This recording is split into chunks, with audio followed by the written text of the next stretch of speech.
listening to the Estheticians Earning More podcast with Brittany Hageman, episode number 196.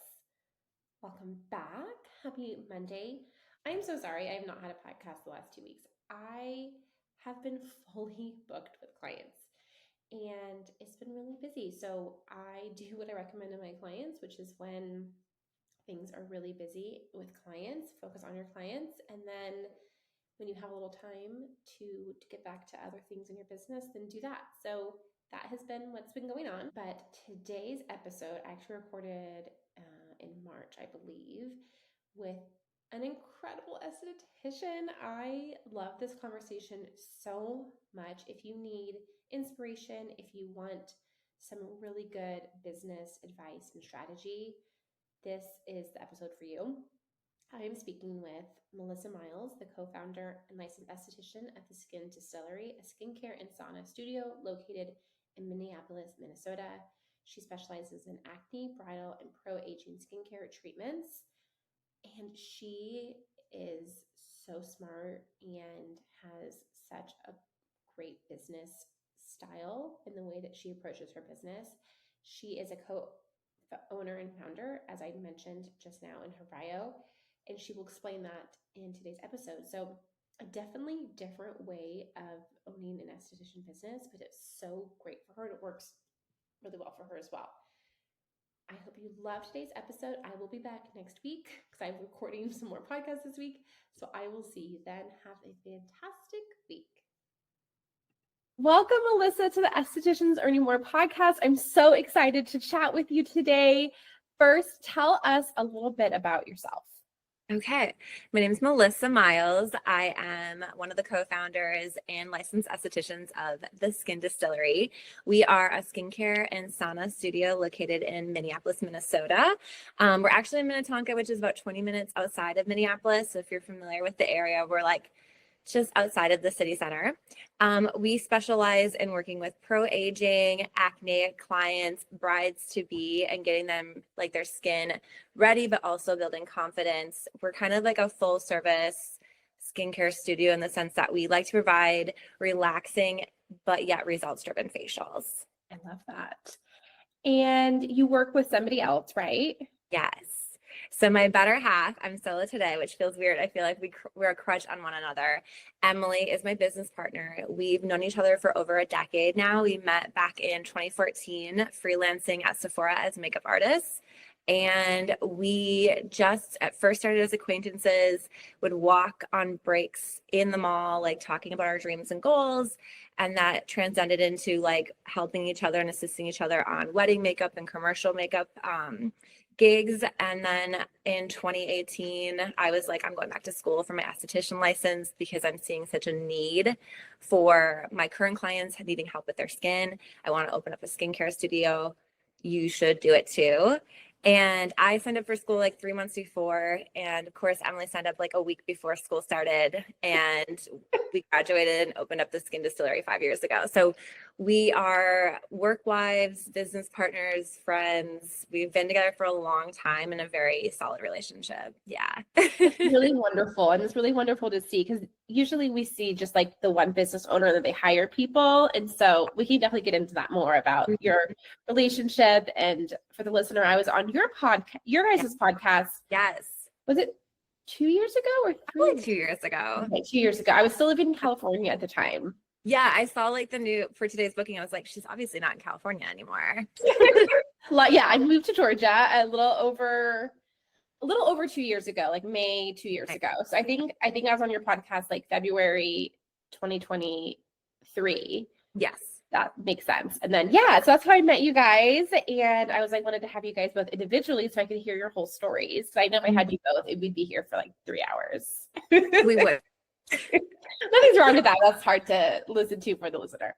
Okay, so Melissa, tell us, what did you do out of high school? Did you just go right into working at Sephora? Tell us, like, I want to hear. Oh my gosh, yeah. Yeah. I'm 38 years old, so getting closer to 40.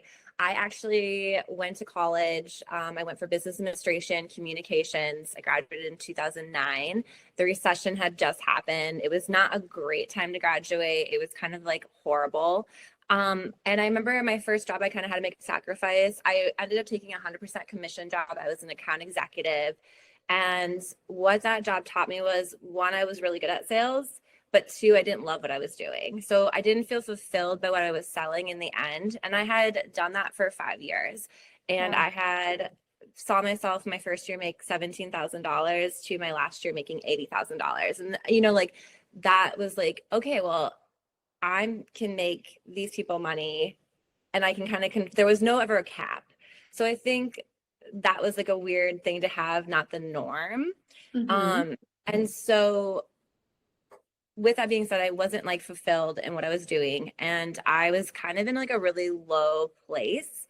I was single. I wasn't dating anybody. I didn't have any pets. Like I just felt like a really weird place in life. Like I just wasn't happy, aka rock bottom, I call it. And I kind of had this dream trip with my younger sister, and we went to Europe. And in Europe, I had this, like, I broke down to her crying over a beer in Germany that I like hated my job. And she asked what I would do. And I said, I think makeup. And so she was like, you should just do it. You would be amazing at it. Like, no questions. How are you going to do it? What's that going to cost? What's going to happen? So I came back to the States, and 3 months later, I quit my job. I moved to Minneapolis, Minnesota, and I lived on a friend's couch so I could go back to school for makeup artistry. So this was 2014.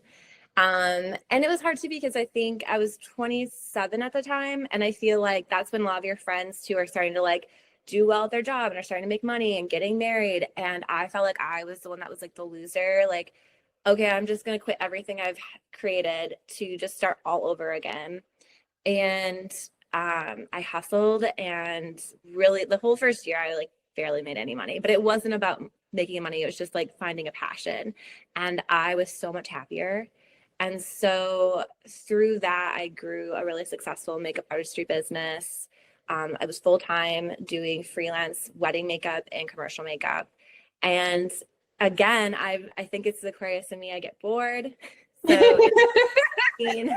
I was like, okay, we're crushing this. Like, what can we do to like, obviously add more like risks to my life already. And so I decided to go back to school for my esthetician license. So that was 2019. And then in 2019, I also opened up my own skincare studio with Emily. So it's been kind of a 10-year journey in the beauty industry. And prior to that, it was 5 years in the corporate world. So I didn't go back to esthetician school until I was 32 years old. Mm-hmm. So again, later in life, I was in a serious relationship. I still didn't have kids, wasn't married yet. I'm married now to the man that's been with me since I was 30. So we're married, we have a dog, and no kids. But yeah, it's crazy where life has kind of taken me. Mm-hmm. Yeah, we have a lot of parallels in our life, I've realized. Yeah, and then the listener who listens to my podcast will probably know this, but I just turned 40. I graduated from college in 2009. It took me 5.5 years. No, like same thing, like only could find commission only jobs, ended up working for the state and making like nothing. And then single, I was like 28 when I met my now husband. And I was like, my parents had to help me pay my electricity bill. And I was just like broke. broke. And I was working for Target as an assistant store manager. And then I left that job to become an esthetician, very similarly to you in 2013. Mm-hmm. No, when did I leave? 2016. Yeah. Because that's when I got my license in 2016. So yeah, so similar. Mm-hmm. And I also felt like I was behind in life. And I felt like everyone else had life and love and money figured out. And I was just scraping by. Mm-hmm. I same. And I honestly feel like it's been a lot of roller coasters, like doing really well, but hating where I was at, then starting all over again, to making nothing, to like, really, I don't think a lot of people really thought that my passion for makeup would turn into what it did. And then the same thing, like vesting in back into like going back to school, and I didn't work for like 6 months when I was in school, and like being broke again and crying that I could barely pay my bills. And then like, it's been a roller coaster. I think if you told me at 27 it would take this long, I don't mentally could handle it. But now when I look back, I'm like, 27 is so young. I would love to be 27 again. Like how much more energy I had. But yeah, it's definitely been a journey. Yeah, I would love to be 27 again too. I would like to be a 27-year-old mom, because being a 40-year-old mom of a small child is exhausting. I'm always tired. That's the new thing of 38. Always tired. And yeah, and same thing. I felt like I was always behind. And I think for the listener, I think that's a really good like lesson. Like you're not behind. I think you're only behind is if you stick with something that you hate just because you don't want to be judged or you're afraid of risk. Yeah, I think too, like now that I'm 38, a lot of my friends obviously have been in their careers or grown inside of the careers that they went to school for. And that might have shifted, kind of a little bit here and there. And some of them are just so happy. And now at this point, they have a family, they have kids. There's just a lot more responsibilities that make it harder sometimes to take the risk. Like when you have nothing really to lose, it's a lot easier sometimes to like jump all in. So like I am really thankful I took the leap when I did to kind of get to where I am now. Like I'm very happy with what I do. So Yeah. How did you, okay, so you were you working at Sephora while you started doing wedding makeup and commercial makeup? I was freelancing for a handful of makeup lines. So I freelanced for Dior, I freelanced for First Aid Beauty, I freelanced for Stila Cosmetics. On top of that, then I was doing like, I mean, I had a website. I was like getting booked for people's weddings. It was just like in Minnesota, like there's the busy season of May through basically October of wedding season, and then it's slower, right? So you need some sort of like a little bit of stability income coming in. So I would work 20 hours a week, like freelancing for these companies, and then the rest of it I would try to be making off of my gigs. So when you say freelancing, what does that mean? The freelancing, like for myself, or do you mean freelancing for the skincare or makeup lines? Makeup lines.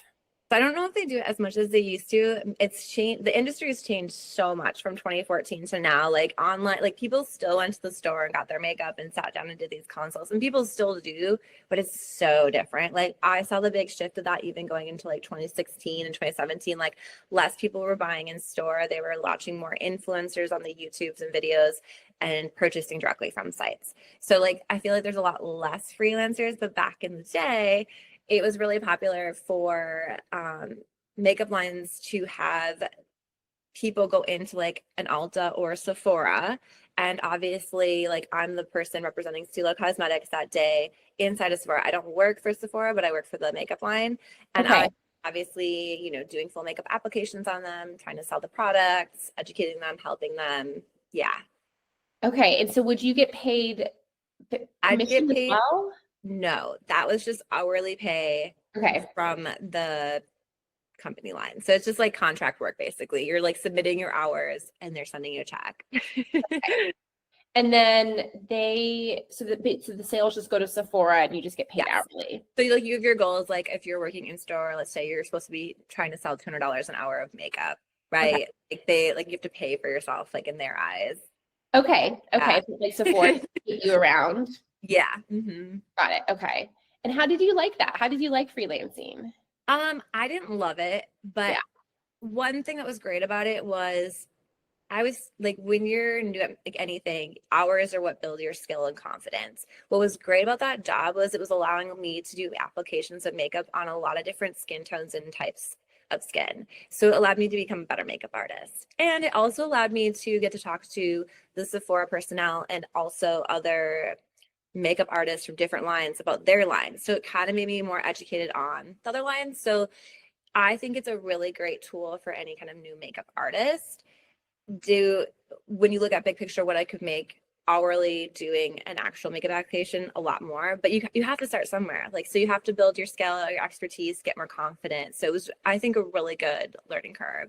Yeah. I think that sometimes estheticians or people in the esthetician community, they want to skip these steps. Mm-hmm. You want to just like open a business and make a ton of money. And not to say you can't do that. Of course you can, but the Yeah, steps are very important. So like what you just said, confidence building, also just skill, like I you did learn by doing. free work when I was a makeup artist. Those first 2 years, they're called test for prints. You basically work with a model, a photographer to build your portfolio. You would do a lot of like free work or assisting with higher up makeup artists again to see how they work. So you have to, it's education. So I mean, like I always took it as a way to network and education. And when you're new, you're not as busy. That's the time to take advantage of all of that kind of stuff. Yeah, I did makeup too. I did makeup for weddings and I did some commercials and things like that. But I Mhm. way too messy for me. I hated the mess. So as soon as I started getting to acne, I was like, I don't want to do this anymore. That's fair. I'll tell you my transition in a little bit, but Yeah, yeah. yeah. Okay, so you had met Emily, you're doing makeup, and Yeah. then you're also doing your own freelancing. And how Mhm. did you find those clients? I had a website. I was listed on Wedding, like the Knot. I was listed on Thumbtack, was really popular at that time. Instagram was showcasing my current brides. Reviews were really huge for me. And then referrals. So I feel like the first year I did do some contract work for a bigger wedding company. And I did that more so just to get comfortable and more confident. But the business person in me from doing commission, I'm a very type A, was like, I can do this myself, like hustle and get my clients.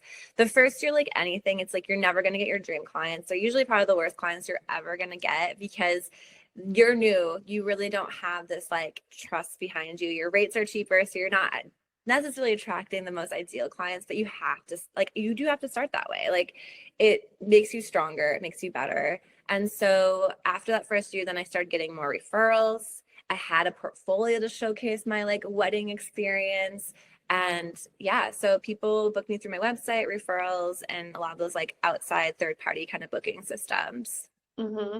I like that you said that the clientele that you get at the beginning may not be your clientele forever. I think that that's a hard thing for people to digest and understand and get really, really frustrated. Like, this is not my ideal client. Like, I feel like I'm wasting my time and like they don't want to buy products. They don't want to do this. But like, tell me more about your experience with that. Cause I think you're 100% right. Like, you just have to do the clients that you don't like. That's part of Oh, building there.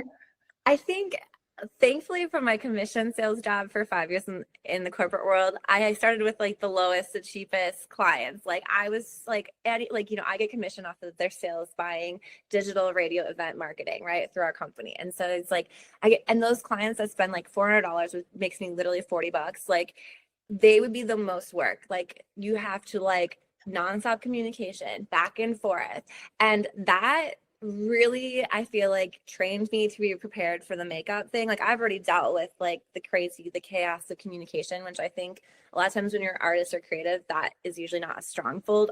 I had that thankfully in my like folder of experience.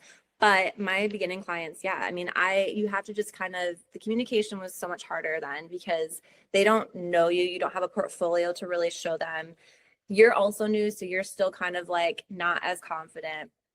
But I will say by year 5, I had my dream clients. I would even say by year 3, like I was already like, okay, all these clients are like respecting me. They're starting to trust me. But by year 5, I was like dream clients and getting paid what I deserve. I mean, it just takes time. Like I think I don't want to sound like the generation, like as a Gen Z, like I do feel that way. Like they think everything just like happens right away. And especially online, I think it looks really easy. Like things are working out really well for people. But like I went through many years of not making a lot of money to build my like trust with people and more my portfolio, which was more important than the money. And then the money will follow. I think that is so key. Building trust in relationships and connections, that takes time, and people want to skip over that, be like, no, I just want to make the money and be booked, but you can't be booked without those connections first. Yeah, and also I think like you're like, I just need to be booked. I just need to be booked like right when you first open. I don't think that's good either because what you realize is like sometimes services you thought would work aren't working. Sometimes like I think in your head things sometimes sound really good and then when they actually get put to play, they're not as good as you thought they would be. And so you need that time to kind of like fix those things. I also like that time to like use to do models or even like do a model call. Like I remember in the beginning, I'd find people that like maybe had problematic skin, and I'd be like, "Here's the deal: I will sell you all of the whole routine at cost, and I will give you a discount at your service for the next like 4 months. You just have to be diligent in coming in and let me take all your progress photos, and then that would help propel like get me more confident with it, Mhm. and then use that to like share like I'm good at what I'm doing. I can solve your problems like." And then that client, she was just so happy that she's like telling everybody about me. So it's kind of like you do have to sometimes like weigh the money Yep. thing. I think that Yep. just so caught up. Yeah, you do. It has to be a calculated decision. And Mm-hmm. I like, you can't do it because you feel bad for people. Nope. That is not why you give people big discounts or because you like them. It's No. because of a very, like, you are getting something in return. They're getting something out of it and you're getting something out of Everyone's winning. it. Yes. Okay, so you were doing makeup, and then you said briefly at the beginning that you started to realize that you wanted to go to esthetician school because people's skin. Yeah, I had so many brides at this point like needing help with their skin. And because I was freelancing for like a skincare line in one of like Ulta and Sephora's, I was just like kind of giving them advice, but I was like at least giving them like, okay, we need to at least do this for your skin based on what I'm seeing. But again, I wasn't a licensed esthetician.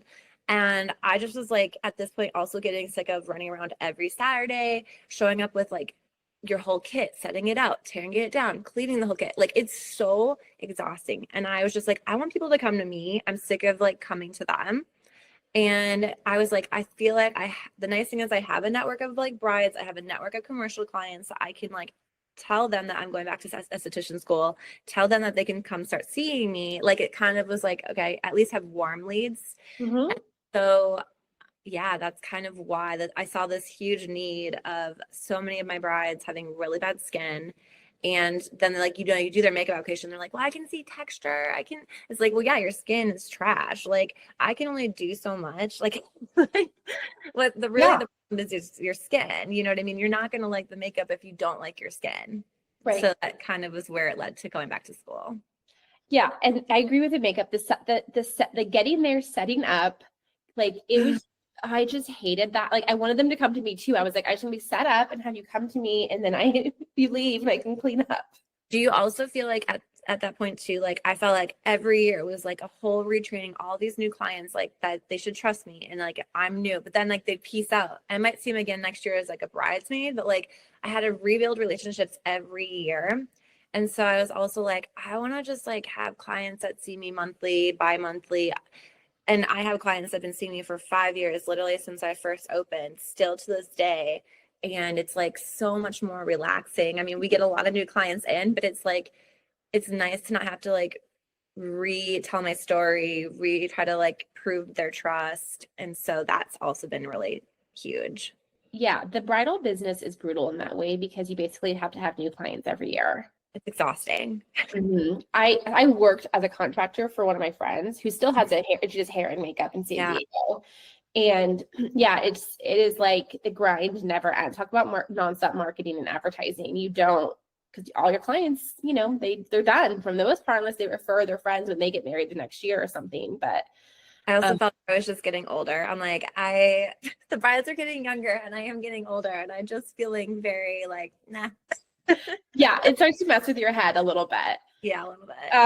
I agree. I agree. Okay, so you decided to go back to school, and how did you pay for that? Okay, great question. Yeah. So I had some money set aside. I think I had, oh wait, I take that back. I had some money set aside to like living expenses for a couple months.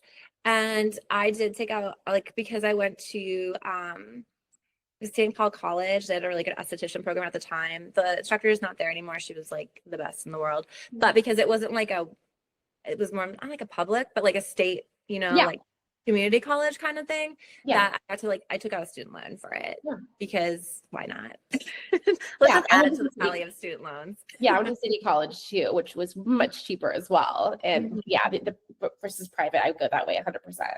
Yeah. Okay, so you Because did like that. Aveda, I think Aveda for like just their esthetician program was like it was double the cost. Like I want to say, I mean, it was like substantially more, like 8 grand more. And then the program was longer. So I wanted like an intense, basically I had no life for 6 months, but I was done like, I think 5.5 months after the program, but it was like Monday through Thursday hours-based program. And then also online courses. So it was like 24 credits basically in like a little past a semester long, which is a lot. A lot. I didn't want to drag it out. No, So, me neither. I was like, let's go. Okay, yeah. so this is 2019. So this is right before COVID when you Yeah, opened. so I went to school in the winter. So it was like January 2019, graduated in May 2019.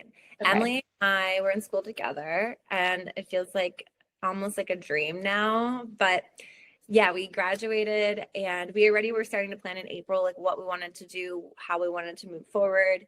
We had set some things in motion that fell through, that we were possibly going to like sublease this room out of this like new build out salon.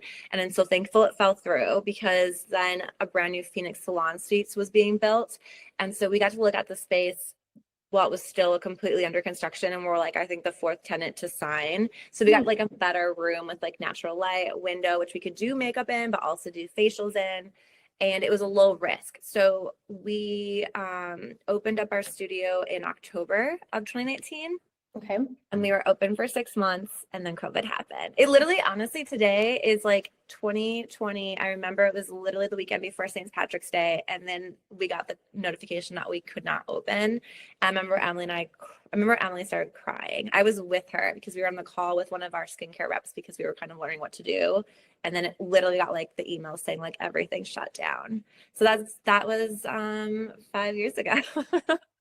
Gosh, isn't it wild that was just 5 years ago? It feels like it was like a year ago sometimes. Sometimes, and then also feels like a lifetime ago. Like Yeah. it's so weird. So yeah, so we were open for 6 months. Obviously, we had invested going back to school. We were prior to that working, like full-time makeup artists. We had the studio. It was a lower risk in the sense that we shared the studios, like one suite. We got like a really good deal on rent because we were like an early sign-on bonus. And then yeah, the one bonus that I always tell people is when we thought things were crashing down, I'm a very like almost work better under like pressure or like problems. Like I love to come out like outside the box thinker. Out of the box thinker, right? Yeah, out of the box. Yeah. Out of the box thinker. I actually like thrive in like catastrophe. I almost feel like give me a challenge. Let's do something different. Let's try something different. So literally when we found out we were gonna be closed, everybody thought it was gonna be for a couple weeks. Yeah. And I was like, Emily, we're sitting on so much inventory of product. Let's do like a push of like, hey, purchase. Like we like were one of the first, I feel like, of all the studios, like sent out email like, hey, like purchase, here's the bundle. We did these like pre-made bundles, like acne bundle, like we made these little bundles and we're like, we will deliver them to your door. I mean, we were like, obviously we're like at this point, like just at least covering our costs, but like, I mean, making a little bit, but not really. And we did that the first 2 weeks, but then like the thing kept getting extended more and more and more. But during that time, we started just doing more education on the skincare we were selling. It gave us time to actually really digest the skincare and learn more about it too, because like we had nothing else going on. And it made us realize that we didn't love makeup as much as we thought we did, because when the doors opened back up in June for us, so we were closed for 3 months in Minnesota, which I feel like isn't as bad as some of the other states like California and New York, but it's still, obviously people were really scared that whole summer to come back. So it was like wearing masks and the PPO. It was just like a lot of things that honestly caused me like PTSD thinking about. But Yeah. the weird thing is like, here's what's so weird. I just feel like I have this weird luck in life where, makeup was really popular in like 2013, like I didn't go to makeup because it was popular. I was never a heavy makeup wearer to begin with. I just liked making people feel better. That's always been like the theme. I like to like do my friend's hair, I like to do my friend's makeup. Doing skincare makes people feel better. And so it's like, we shifted to skin, and then during COVID, no one's wearing makeup and everyone's looking at Zoom calls and they were so into their skin. So we were doing these virtual consults. We were like, it allowed us to become way better estheticians and learn our skincare line better. And then the summer was kind of slow. Obviously, like all my weddings got canceled. Like a lot of my predicted income got like destroyed. But then in the fall, people were kind of getting antsy. So they started coming to see us more. And literally by like a year, like, okay, so the pandemic happened in 2020. By March 2021, we were like, we've outgrown our space. Like we need another suite. Like we can't share the space anymore because we're like both booked up. So it was crazy how we just were at the right place at the right time, even though we went through like a bit of losing money, obviously, but it wasn't as detrimental as it could have been. Mm-hmm. One of the things that you said that I thought was really interesting was that you're a problem solver, essentially, like you love to solve problems. And I think whenever I've spoken, when I like to have estheticians that are successful on this podcast, and I think one of the key things I've noticed with all of everyone is really good at solving problems. You have to be. Like Yeah. it's, yeah.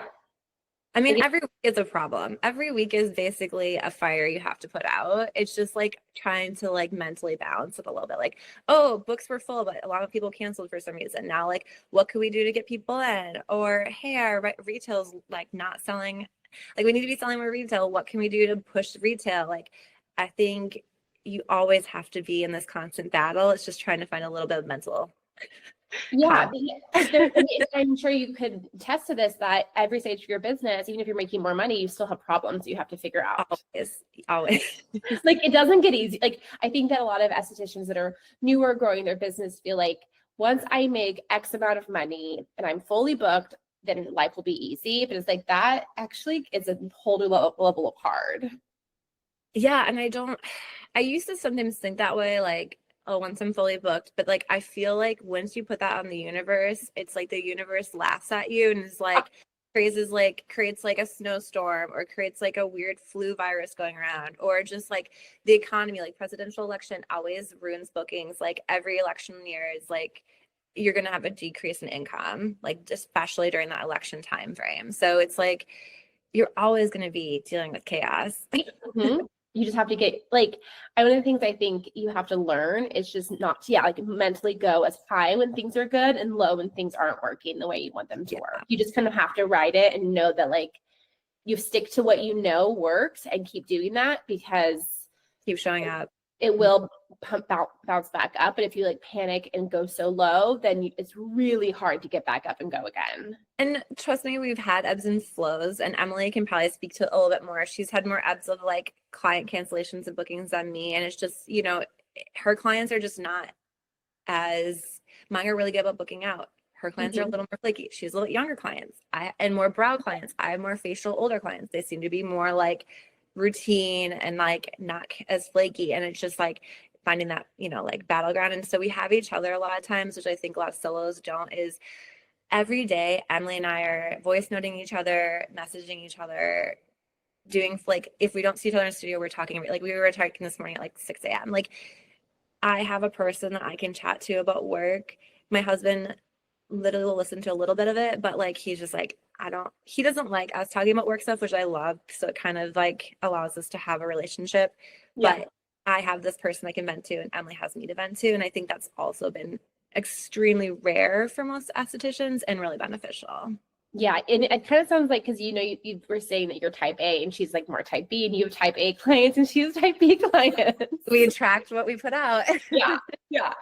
And so, tell me more about working with Emily. I actually, one of my good esthetician friends in San Diego had a partnership just like you, and they did exactly what you did, except when they expanded in COVID and they ended up losing their business and losing like 100,000. It was a big, and like they've like totally dismantled, and it's been this whole thing. So, what like tell us about your partnership? I mean, this is not. I would wish Emily was here, but I would love to just hear your side of it. Well, do you want to hear more like the structure? I think maybe that might help people kind of Everything, whatever you want. So I guess everything that we've always gone into, we've always put like, 50% in each, right? So like when we had the shared suite, right? We split the rent. We also, split inventory selling. Okay. Then when we moved, so we've always used the Skin Distillery as the umbrella name of our business, but we actually were our own separate entities. Okay. So when people would book, they would do Emily's booking system on Schedulicity at the time. And when people would book with me, they would do my Schedulicity. So it was like Melissa at the Skin Distillery, Emily at the Skin Distillery. Okay. But as a whole, the public saw it as the Skin Distillery as one. Okay. This is how our business ran. And then we turned to S Corps based on the income we were bringing in, stuff like that. But this is how the business ran until last year. Okay. So last year in 2024, what changed? So we started at Phoenix Salon Suite. We were there for 2 years. Then we moved to a med spa and we subleased 2 rooms out of a med spa. Okay. So again, we continued to run as separate entities. So it was kind of nice because like Emily would buy her own back bar, handle her own like product, like, you know what I mean? Like I'm not touching her money. So if she chooses to work less, doesn't affect me, like vice versa. Yeah. But we have the power of the social media, the power of the shared email, the power of the website, like together it looks bigger, but we were able to like keep things separate. And I think that was a good way to see how we both were handling things. Yeah. When we decided to this last year in 2024 to take the leap, open our own storefront, do our own build out, sign a lease for 5 years. Now we're talking a lot more risk and a lot more that needs to be done together. So what we decided to do was do a shared LLC together now. Okay. And everything goes into one, like we have a shared business. Everything is one. We're one business. Wow. Yeah. So that transition, we had a lawyer. We had like created a legal partnership agreement. Basically, we both put 50% in each. And so that meant like I had money saved. Emily did not have as much. So she actually had to take out a private loan. So we basically both were like, we're both putting this much in to open this new business. And so we wanted to make it equal. So there was no like resentment or like one person feeling like the other person was like more in control. Mm-hmm. I handle a lot more of the operational stuff. Emily handles a lot more of our marketing, social media. Together we work on events. Together we, work on like the flow of the schedule and stuff like that. I also handle more of like our employee. We have an employee, a front desk. I handle kind of more of all that as well. Her schedule, communication, things like that too. So, but yeah, so our structure is completely now like one LLC, one bank account, everything going in. We pay ourselves out as manager draws. Okay. And then our employee gets like payroll based on hours. Okay. So Emily and I with this have taken like a pay cut, but we knew that we would have to the first year just to cover some of our startup costs. Mm-hmm. And by like 1 year, we'll be able to go back to like an increase. So it's definitely different, but like, I kind of love it.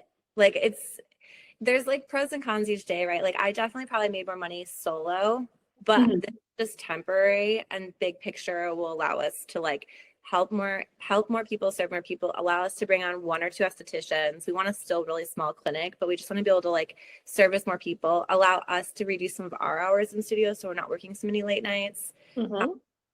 So yeah, does that kind of Yeah. And I mean, again, it's like another example of you took another risk, yeah, right? Which also was a financial risk, but it was Mhm. well planned out. Yeah, I mean, my initial investment was paid for because I had the money saved. Yes.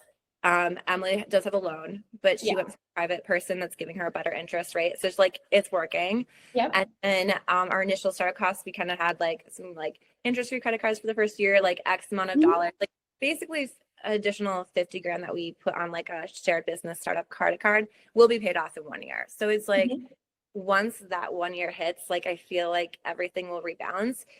It is a risk, but we've had 5 years to do it. We also worked with it. So a couple key things. We worked with a really good realtor, a commercial realtor, to find a space to negotiate and work with the landlord we got. I think that's really key.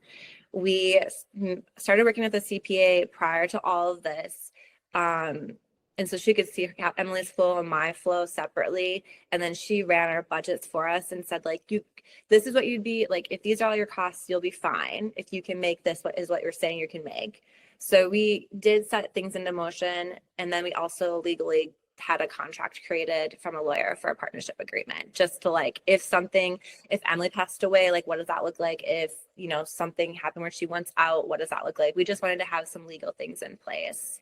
Mm-hmm. It's so important. It's so important that you do it that way, because these things can happen. Yeah. One person could wake up one day and be like, I don't want to be part of this anymore. You know what I mean? So it's not fun things you want to talk about. And I've seen a lot of partnerships go sour. And ironically, I feel like Emily and our relationship has gotten stronger with time, which I think is rare. I also think, Emily and I have boundaries. Like, we're not, some of my, like, if anybody's ever had this experience where they've had roommates in life, like college or when you're 20s, the roommates of mine that were the best were the ones I didn't know because there was boundaries.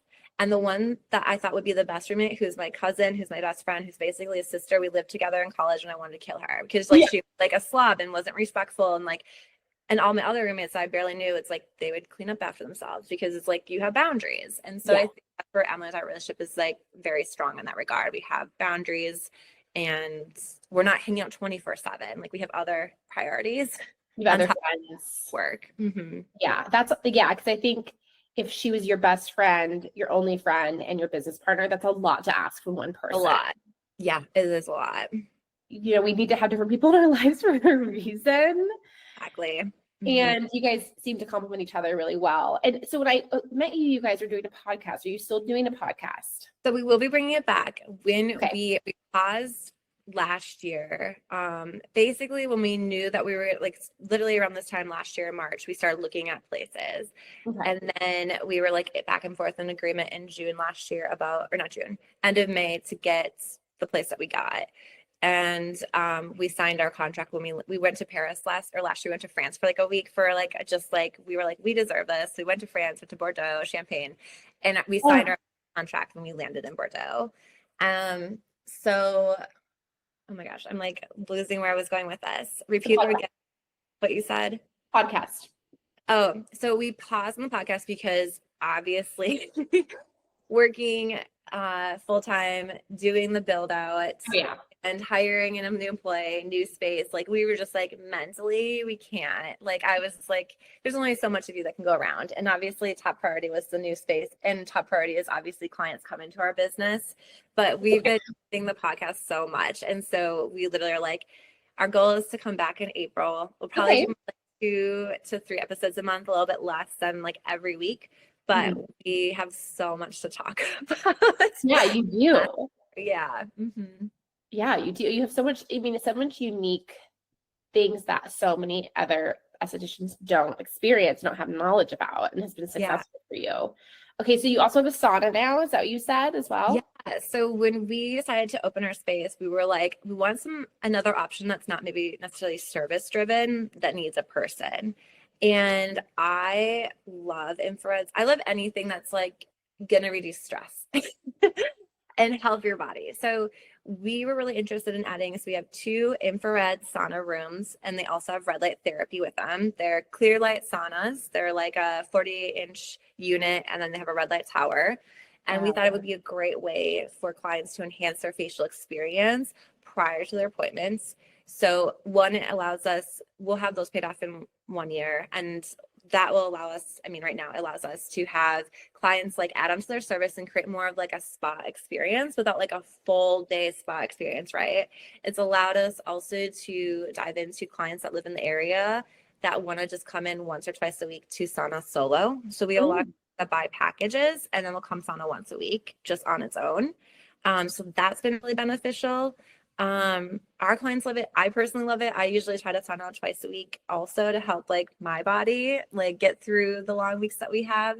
So that's been a really beautiful pairing. I mean, for our acne clients, for our aging clients, we have a lot of now, like we're transitioning. We have a lot of brides. Now we have a lot of moms because they're like past brides of ours that are turning to moms. So it's like postpartum, it's like a lot of people have been really loving it.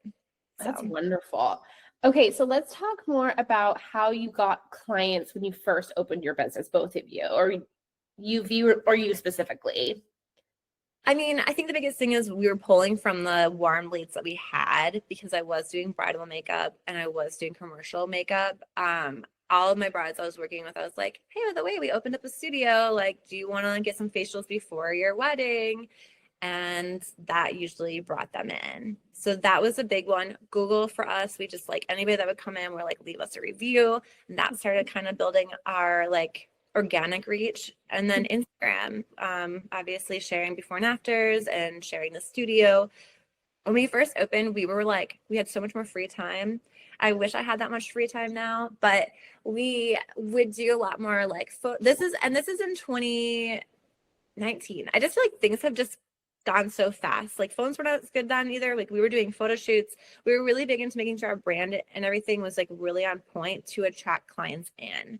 So that was really huge for us then, because it was like, okay, we don't really have a huge portfolio, but we need to make our space look really good, and we need to make us look really good. So like we really did that a lot in the beginning, was try to portray this really cool brand. Yeah. Then eventually you have to like get to the point of like, it is about that, but it's really about what you're producing. So I think that was a good way to get people in, but then it was, okay, now let's show you what we can do. Yeah. I mean, I think like I've shared on this podcast before, is I'm looking to get like, jet plasma or something.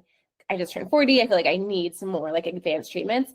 And like, I have not found anyone local to me that I can go on their Instagram and feel like I know them. Yeah. And I don't want to go and spend $300 with someone I don't know. I don't feel like I have any kind of relation. Like that is an important part. Mm-hmm. Yeah. And showing your personality and showing like what you do and your results and all that stuff is super important. Again, if you don't have any clients, you have a lot of time to do that. Oh my gosh. And still to this day, we always like, if for some reason, if I have a hole, I'm gonna try to like, I might make my front desk person lay in my bed and try to do a treatment, or I might do a treatment on myself. Like or I might shoot some content of some products. Like I always use that time for usually trying to push something. I don't like using the word to push, but it's like educate or share something that we do at the studio. You do that, use that time to grow your business. Yeah. Mm-hmm. Yeah. I mean, you're not going to just like let that time go away. No, I mean, there has been a few times I may have taken a nap Oh, because yeah. why not? But Yeah. I mean, you do need to rest, but I mean, I think one of the things that I've gathered from our conversation is that you're very intentional. mm-hmm. You're not like, well, let's just see what happens. I'm just going to like hope for the best. You're like, no, I'm going to make it happen. Yeah. Mm-hmm. Is that always the drive that you've had, that kind of like, I'm going to make this happen? Yeah, I've always just kind of believed that I could do it. And then I mean, it also I'm doing things, right? Like I'm showing up every day. I think that's the biggest thing is like, even when I have a bad week or a slow week, I'm like, let's use this time to create content. Let's use this time to brainstorm maybe an event.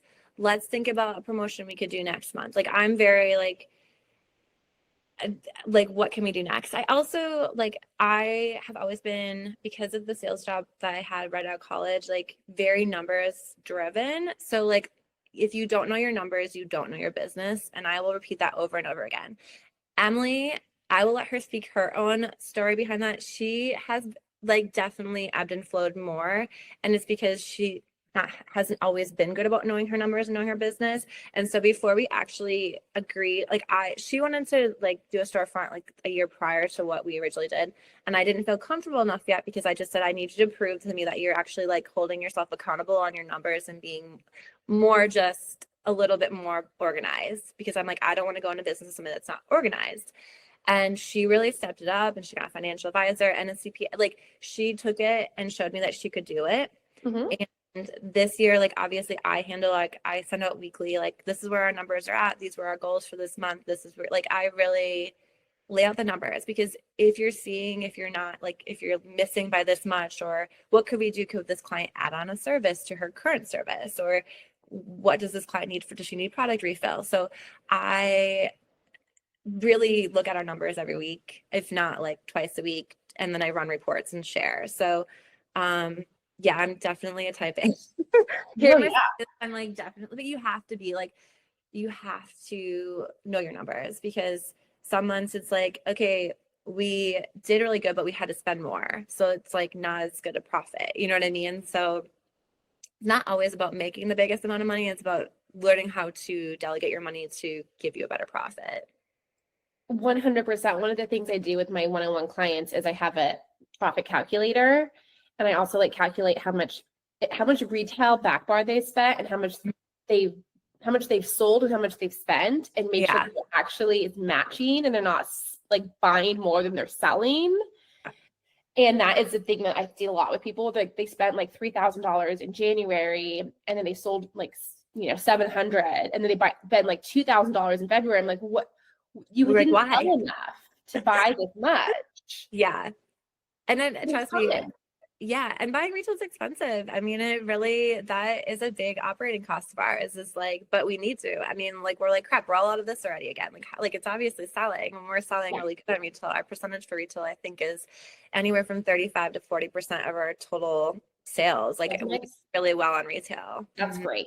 Yeah, Yeah. I love that. Yeah, I always say like the goal should be at least 40% is like a good goal, because that's how you can really make money, because that you need to figure out ways to like come up with more money. And I think I love how you own this so much, because so many estheticians like owning making money feels scammy and slimy and salesy to them, and it feels inauthentic. But nowhere in here have you been like, yeah, I don't care if this is good for them, I just want money. It's like, no, like what's the best for the clients, like serve them and also make, like both can exist. You can serve your clients and make money. It doesn't have to be one or the other. And I mean, I've been doing this for 5 years. I have clients I've been seeing for 5 years. I literally tell them to buy something, they will go home with it. But obviously sometimes they'll be like, oh, should I get this too? And I'll be like, no, like you don't need that. Like, why would you, your routine's already like 7 steps. Like we're good. Let's just pause. You know what I mean? Yeah. Like I am very honest in what I like and don't like. I will, I have clients that, you can tell they're more on a budget and they're like, well, and I'm like, okay, well, if you only get that, you're really just not going to see the results. Like I am also very brutally honest sometimes when, clients think they can kind of like cheat the system a little bit. Like, well, I'm only going to get this, but I'm like, what they needed was the pairing. Right. And they're getting ready for their wedding. And it's like, hey, like, I'm going to be honest with you. Like, maybe not this time, but your next visit, I think you should add this to your cart. You know what I mean? So, my goal is just to provide them my best advice. And sometimes they take it and sometimes they don't, but at least it's out on the open. Mm-hmm. Yeah. And I mean, I definitely would tell clients like, you can get this. It's not going to get the result that you want. So you may just end up wasting your time and money when instead you should get this, which is, I know, more money, but at least you are going to get what you're expecting to get from it. I heard Emily say a really good way to phrase a skincare ritual to a client this week. And I'm like so proud of her. I'm like a little mommy because so Emily's a couple years younger than me. We're basically like the same age, but she's going to be 36 this month or next month. But she has gotten so good at sales and she kind of did struggle, I feel like, selling retail. Mm-hmm. And she's just like really stepped it up this last year and a half, like really building those relationships. But she does a great way of phrasing it of like, obviously we're going to give you a routine, but like my goal is to teach you intuition. And I love that way to phrase it because, like if you give a client a routine, but the seasons shift like a wardrobe, they need to know like, okay, I need to switch my moisturizer to a thicker moisturizer. Or like, hey, my skin's feeling drier. I should reduce my retinol down to like every other day versus every day. She's really about that. I love that saying of intuition, like teaching your client intuition of knowing kind of when to adjust their routine so they can really get the control and confidence in handling their skin without us down the road. You know what I mean? Like they kind of understand where to go. And they appreciate that. People know that, and they don't feel like you're again just trying to sell them a product. That it's like it's a journey you're on with them together, and you're teaching them something. Yeah, because you don't want to sell someone a product that they hate and they will never use because then they won't buy it again. Yeah, exactly. You want them to love the product that they buy. So that also is not like, I think that's something that estheticians need to realize is like selling someone a product that they love and they will buy again is a win for them. It's not you took money from me. Mm-hmm. Exactly. Well, gosh, we could talk forever because you have so much knowledge and I love the way your brain thinks. And I talk to so few people whose brain thinks the way that you think. And I just like love it so much. My psycho high type A personality. No, I love it. Like I'm definitely not type A. A bit of a workaholic, but yeah, I love the way that your brain thinks. Like when I was on Melissa's podcast, like I got like something in the mail, like I was like a drink, like a cocktail, and like I got like a face mask and like this beautiful package, and like I just emailed her on Friday. It was like, hey, just make sure we're still on for all on Monday. You're fine. We had a crazy last week. Our front desk girl was out sick. So we were handling front desk and everything. So it was just like a really crazy week last week. But I legit was like, oh man, I hope we're still on for today. And then I looked at me and I'm like, we're good. I know. I was like, I know Melissa's gonna need to like be confirmed. You definitely read my mind. Yeah. I was like, I know like whenever Emily schedules, she hasn't scheduled, like she'll be fine. Like I'll confirm with her that morning and she'll be like, okay, great. Exactly. We're beautiful yin and yang is what I tell people. It's so good. And I feel like I'm in between you two. Like I am more like type A than Emily, but I'm definitely more relaxed about things than you. Probably. I would say too, like it's like a marriage, anything too. It's like if we were both my level of intensity, like we always joke, like I have high expectations and they're probably above the norm. So sometimes like I expect a lot where Emily's expectations are like normal, right? So it's like I think if she was just as like, and I am bossy and I kind of do like my way on things. So she's like learns to step back and she's like, you know what, Mel's just going to run with it. It's just going to be easier than like two of us trying to like tangle with it. But the nice thing is when Emily does speak up or want things, like I always listen because it's almost like, it means something if she's pushing back on something. Like, so Yeah. That's really great. It's really great that you guys have that kind of relationship. But I'm sure for you, for her, like a lot of things she doesn't really care about. So like you care about it, great. Like I don't have to care about it.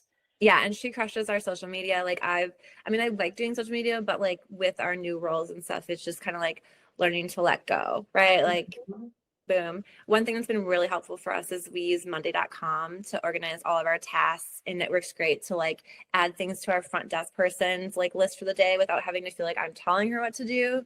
But like, you know, she has our daily routine stuff, but then there might be some additional things we need her to do that day. And the same with Emily and I for events and things like that. It allows a lot less like feeling like you're rechecking up on somebody because they Mhm. the status of things. So if anybody's looking for a great organizational tool, I love monday.com. So it's been I really love great. tools myself. I like more organizational tools, the better. Exactly. Would you have any last pieces of advice or like just things that you would want to say? I mean, I guess the biggest thing is if you're feeling unhappy about where you are, trust your gut instinct, take the leap. Don't care what other people think. When I quit my job, I honestly didn't tell anybody. I told my mom and my dad like 2 weeks before I quit my job. I didn't tell any of my friends. I didn't tell anybody I was going back to school for makeup. Not because I was like ashamed, I just didn't want to hear like, what are you going to do? How are you going to make money? Like, do you think that's a good choice? Like, you don't need other people like questioning your decision. So I was just like, take that leap, believe in yourself. Also, give yourself time. Like, this is a marathon. This is not a sprint. Being a business owner is amazing, but it is also it can be extremely expensive.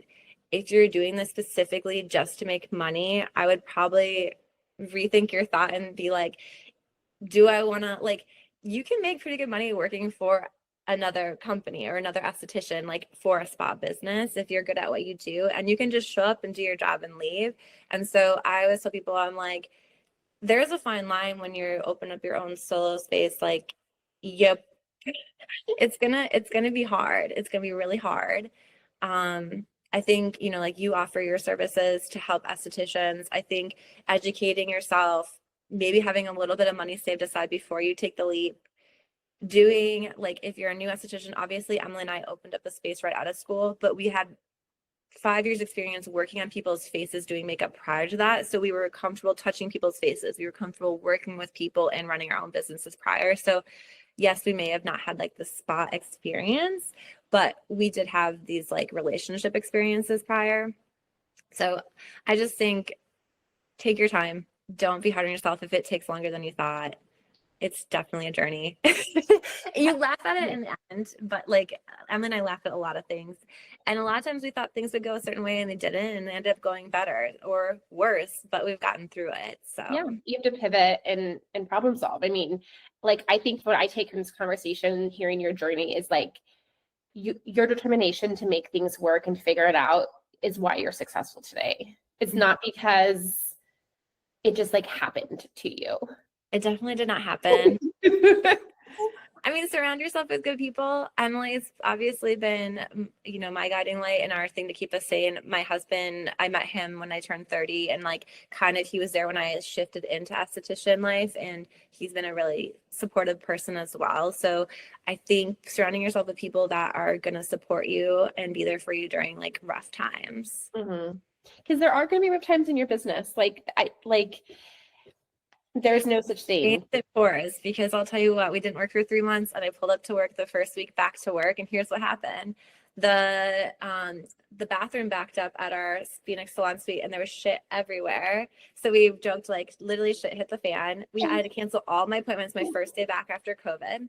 Then my second day back, I drove into the parking lot and my car just like coasted, like wouldn't change gears. My transmission died, and that like they quoted me 7 grand, and it was like I got it for like 4 grand, but like at the time I hadn't worked for 3 months. So when I say like sometimes it just feels like everything is out to get you, it does all happen at once. You just have to kind of like cry, laugh, find somebody to vent to, and just keep pushing forward. Exactly. I love that so much, and that is so horrific. Trust me, there's like a lot of crazy stories like that, but it's just like you just got to power through. Yeah, I mean, I've had some crazy stories with business, but nothing like that. I feel like you would. Thank you so much for chatting with me today. I was like, sorry I took up a whole hour, but I feel like it was No, a it lot was of an fun. hour. That's how long I have Okay, scheduled for this perfect. call. So it was absolutely perfect. Thank you so much for your time today. It was so good to reconnect with you and Oh to see my you gosh, yeah. again. Congratulations on everything that's been new and exciting in your guys' business. I'm just so happy for you guys. Thank you. We appreciate it. Well, have a great rest of your day. All right, you too, Mel. Thanks so much. Bye.